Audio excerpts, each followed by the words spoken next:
All the news you need to know right now on Fantasy Football Today in 5. All right, Adam Azer here with Dave Richard. A very excited Dave Richard here. Let's get to the news. Justin Jefferson has a sprained AC joint. He is wide receiver 7 in ADP. Does this matter?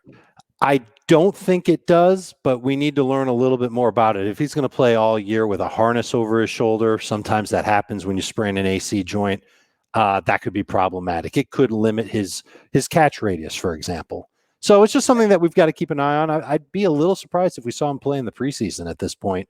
For now, yes, still a top 10 fantasy receiver. Washington wide receiver Curtis Samuel is making progress. He's doing individual work, may not play in the preseason. He's currently around 8 or 9 pick, wide receiver 42, in between Mike Williams and Michael Gallup. This is Curtis Samuel. Meanwhile, Terry McLaurin is crushing it in practice. Ryan Fitzpatrick has built that chemistry with him. We've seen Fitzpatrick do that with his number one receiver before.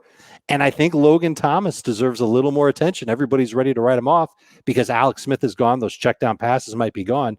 I don't know. I think he's got a chance to end up being a top 10 tight end after all.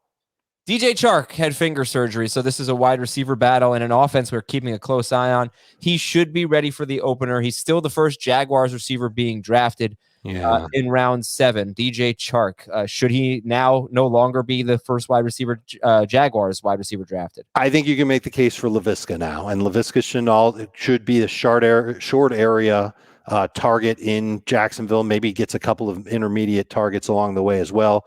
Could be good volume for him, definitely in PPR, especially in those games that DJ Chark might miss because of a finger injury or whatever else. And Marvin Jones quietly piecing together a good camp. He's going to be that old reliable outside receiver for Trevor Lawrence. I think all three of these guys should be drafted a little bit closer to each other. And it wouldn't surprise me if a week, 10 days from now, Laviska's the first one off the board. Chark a little overrated going in round 7. All right. There have been a few players that have been making headlines in camp. There have been a lot of them, really. But here are a few that I want to talk about. Buffalo running back Zach Moss. He is winning the competition, according to a report. What do you make of that for Zach Moss? I've literally heard only one person say nice things about Devin Singletary lately. So I think Moss will be the guy, but just something that I can put out there for everybody listening. Ankle, knee, shoulder, hamstring, neck, toe, ankle again. That last ankle injury, January of 2021. These are all injuries suffered by Zach Moss since 2018. I'd be a little nervous to take him as a number 2 fantasy running back. I think you can draft him as a number 3. That's what he should be. Darnell Mooney for the Bears. Now Dave, I get it. Second-year receiver. He's got some skill. It's hard to get 2 good pass catchers on a bad passing offense if you think they're going to have a bad passing offense. But Darnell Mooney's making some headlines. Mooney could be better in best ball because then you won't have to make decisions on when you'd get those great weeks out of him. But in seasonal, redraft, that type of thing, yeah, man, keep him on your bench. There's definitely a lot of upside there, not just for this year. This is for everybody in Dynasty. He could end up being that number 1 target in Chicago down the line.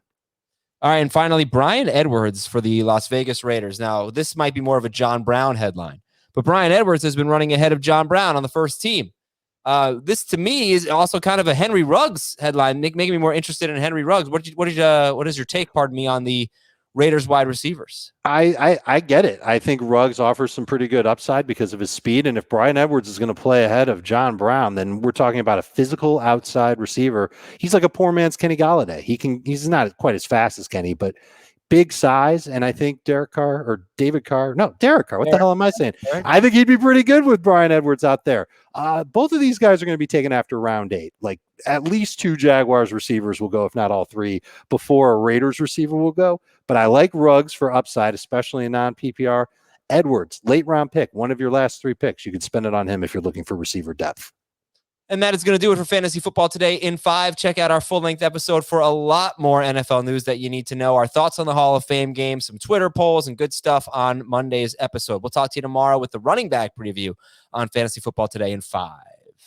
Austin Carr, Chuck